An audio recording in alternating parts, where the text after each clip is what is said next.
Good evening friends, welcome to think easy official channel. ಇವತ್ತು ನಾನು ಮಾಡ್ತಾ ಇರೋದು ಈಸಿ ಆಗಿರೋ ಸಿಂಪಲ್ ಆಗಿರೋ ರೈಸ್. ನಾನು ಯಾವಾಗಲೂ ನನ್ನ ಸ್ಟಾರ್ಟಿಂಗ್ ವ್ಲಾಗ್ ಮಾಡಬೇಕಾದ್ರೆ ಈಸಿ ಮತ್ತು ಸಿಂಪಲ್ ಅಂತಲೇ ಹೇಳ್ತೀನಿ. ಯಾಕಂತಂದರೆ ಈಸಿಯಾಗಿ ಸಿಂಪಲ್ಲಾಗಿಯೇ ಇರುತ್ತೆ ನಾನು ಮಾಡೋ ರೆಸಿಪಿ ಎಲ್ಲ. ಸೊ ನೀವು ಕೂಡ ಟ್ರೈ ಮಾಡ್ಬೋದು. ಬಟ್ ಇವತ್ತು ಎಸ್ಪೆಷಲಿ ಚಿಕನ್ ಗ್ರೇವಿಗೆ ಚಪಾತಿ ರೊಟ್ಟಿ ತಿನ್ನೋ ಬದಲು ಸಿಂಪಲ್ ಆಗಿರೋ ಗೀ ರೈಸ್ನ ಮಾಡ್ತಾಯಿದ್ದೀನಿ. ನೀವು ಅಂದ್ಕೋಬೋದು ನಾರ್ಮಲ್ ರೈಸಲ್ಲಿ ತಿನ್ಬೋದಲ್ಲ ಅಂತ. ನಾರ್ಮಲ್ ರೈಸು ಬೋರ್ ಆದಾಗ ಸಿಂಪಲ್ಲಾಗಿ ಜೀರಿಗೆ ಯೂಸ್ ಮಾಡಿಕೊಂಡು ಮಾಡೋ ಅಂಥ ರೈಸೇ ಜೀರಾ ರೈಸು. ಬನ್ನಿ ಹೇಗೆ ಮಾಡೋದು ನೋಡೋಣ. ಜೀರಾ ರೈಸ್ ಮಾಡಲಿಕ್ಕೆ ನಾನಿಲ್ಲಿ ಸ್ವಲ್ಪ ಜಾಸ್ತಿ ಜೀರಿಗೆ ತೊಗೊಂಡಿದ್ದೀನಿ. ಜಾಸ್ತಿ ಅಂದರೆ ಅಷ್ಟು ಅಲ್ಲ, ಸ್ವಲ್ಪ ಜೀರಿಗೆ, ಆಮೇಲೆ 4 ತೊಗೊಂಡಿದ್ದೀನಿ. ಏಲಕ್ಕಿ, ಚಕ್ಕೆ, ಲವಂಗ, ಸ್ವಲ್ಪ ಸ್ವಲ್ಪ ಚಿಕ್ಕ ಜೀರಿಗೆ,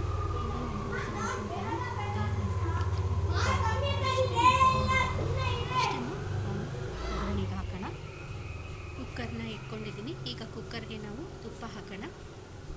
ಇಲ್ಲಿ ನಾನು GRB ತುಪ್ಪನ ಯೂಸ್ ಮಾಡ್ತಾ ಇದ್ದೀನಿ ಒಗ್ಗರಣೆಗೆ. ಸೊ ಕುಕ್ಕರ್ಗೆ ಇಲ್ಲಿ ತುಪ್ಪ ಹಾಕ್ಕೊಂಡಿದ್ದೀನಿ. ಈಗ ಏನು ಇಂಗ್ರೀಡಿಯೆಂಟ್ಸ್ ಎತ್ತಿಟ್ಕೊಂಡಿದ್ದೀನೋ ಅದು ಈಗ ಕುಕ್ಕರಲ್ಲಿ ಹಾಕ್ಕೊಳ್ಳೋಣ.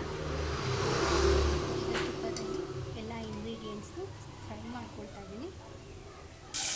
ಅದೆಲ್ಲ ಫ್ರೈ ಆಗ್ತಾ ಇದ್ದಂಗೆ ಸ್ವಲ್ಪ ಸಾಂಬಾರು ಸೊಪ್ಪು ಮತ್ತು ಪುದೀನ ಸೊಪ್ಪನ್ನ ಹಾಕ್ಕೊಳ್ತೀನಿ. ಅದು ಆಪ್ಷನಲ್, ಬೇಕು ಅಂದರೆ ಹಾಕ್ಕೊಳ್ಬೋದು, ಇಲ್ಲ ಅಂತಂದರೆ ಇಲ್ಲ.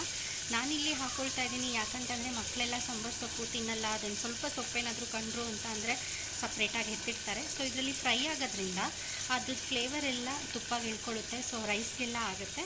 ಸೊ ತಿಂತಾರೆ, ಒಳ್ಳೆಯದು ಸಾಂಬಾರು ಸೊಪ್ಪು ಮತ್ತು ಪುದೀನ ಸೊಪ್ಪು. ಅದಕ್ಕೋಸ್ಕರ ನಾನಿಲ್ಲಿ ಹಾಕ್ಕೊಳ್ತೀನಿ. ಇದ್ದರೆ ಹಾಕ್ಕೊಳ್ಬೋದು, ಇಲ್ಲ ಅಂತಂದರೆ ಹಾಕ್ಕೊಳ್ದಲೇನೂ ಇರ್ಬೋದು. ಇಲ್ಲಿ ನಾನು ರೈಸು ತೊಳ್ಕೊಂಡು ಇಟ್ಕೊಂಡಿದ್ದೀನಿ.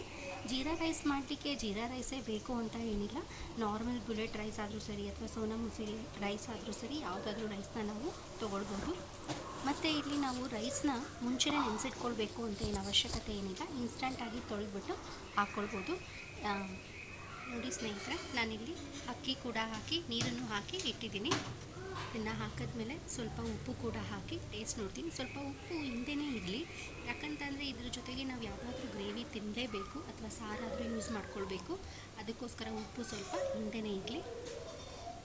ಇಲ್ಲಿ ನಾನು ಲೈಟಾಗಿ ಸ್ವಲ್ಪ ನಿಂಬೆ ರಸನ ಹಾಕ್ಕೊಳ್ತಾ ಇದ್ದೀನಿ.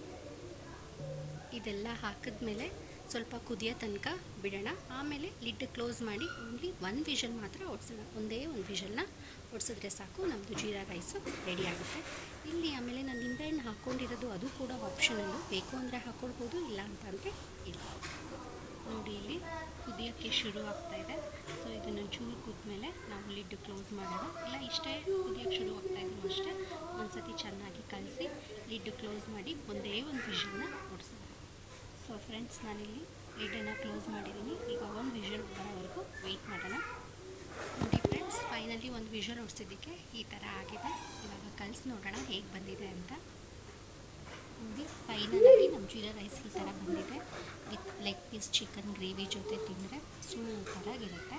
ಸೊ ನೀವು ಕೂಡ ಟ್ರೈ ಮಾಡಿ ಹೇಗಿದೆ ಅಂತ ನನಗೆ ಕಮೆಂಟ್ ಮಾಡೋದು ತಿಳಿಸಿ ಮರಿಬೇಡಿ. ಸೊ ಈ ರೆಸಿಪಿ ನಿಮಗೆ ಇಷ್ಟ ಆಗಿದ್ದಲ್ಲಿ, ಹಾಗೂ ಈ ಹೈದರಾಬಾದಿ ಚಿಕನ್ ಗ್ರೇವಿ ಕೂಡ ನಾನು ಅಪ್ಲೋಡ್ ಮಾಡಿದ್ದೀನಿ ಪ್ರೀವಿಯಸ್ ವೀಡಿಯೋದಲ್ಲಿ, ಅದು ಕೂಡ ನೀವು ನೋಡ್ಬೋದು ನನ್ನ ಚಾನಲ್ನಲ್ಲಿ. ಸೊ ಎರಡೂ ಕೂಡ ಟ್ರೈ ಮಾಡಿ ಹೇಗಿದೆ ಅಂತ ನನಗೆ ಕಮೆಂಟ್ ಮಾಡಿ, ಹಾಗೂ ಬೇರೆಯವ್ರಿಗೂ ಕೂಡ ಶೇರ್ ಮಾಡಿ, ಸಬ್ಸ್ಕ್ರೈಬ್ ಮಾಡಿ.